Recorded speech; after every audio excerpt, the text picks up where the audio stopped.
વલસાડ નગરપાલિકામાં કોર્પોરેટરના પતિ વિવાદમાં આવ્યા છે। વોર્ડ નંબર 11ના કોર્પોરેટર પ્રવીણાબેન પટેલના પતિ પર આરોપ લાગ્યો છે।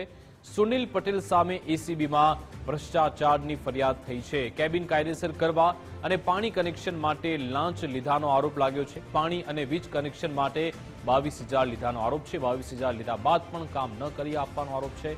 ફરિયાદી અને કોર્પોરેટરના પતિ વચ્ચેની વાતચીત વાયરલ થઈ। ફરિયાદીએ ફોન પર કામ અંગે પૂછવાનો ઓડિયો વાયરલ કર્યો। ગુજરાત ફર્સ્ટ જો કે આ ઓડિયોની પુષ્ટિ નથી કરતું। તમે પેલો પૈસા બી આપેલું તેનું બી કઈ કર્યું નહીં। મારી દુકાન બી હતી ગઈ બધી।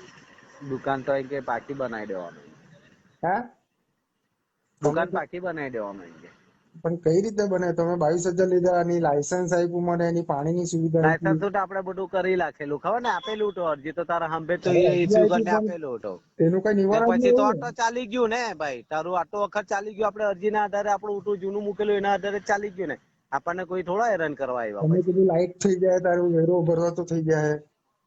હા, મેં તમને એમ બી કીધું કે તમે એમ કીધું જ થાય પૈસા કે આપી ભાઈ આવું દેવા। આ સરકારીનું બધું આવ્યું તો હવે બધું કેન્સલ કરી નાખવાનું, નહીં આવ્યું તો બરાબર કે નહીં? ટાઈમ બી થઈ ગયો ને, તમે કીધું મેં તમને દિવાળી ટાઈમ પહેલા થઈ ગયો, પૈસા આપી કઈ નહીં દેવા। હવે આ બધું કેન્સલ કરીને બધું પટાઈ દે, હા, ડિસેમ્બર પછી તને મળી જાય બધું, પેલે તમને બરાબર ને? 5,000 આપ્યા, પછી દિનેશભાઈ કીધું કે તું 17,000 બધું આપ્યા। લખ હે મારે, તારા બધું ખબર, તારા પૈસા મળી જાય। એ પૈસામાં અમને કઈ તું આટલા આપ્યા તેટલા આપ્યા ને રેકોર્ડિંગ કરે ને એ બધું આપણા મગજમાં નહીં મળે। તારું કામ નહીં થયું, તારું મળી જાય, આ તને કહી દેમ, સમજ જા?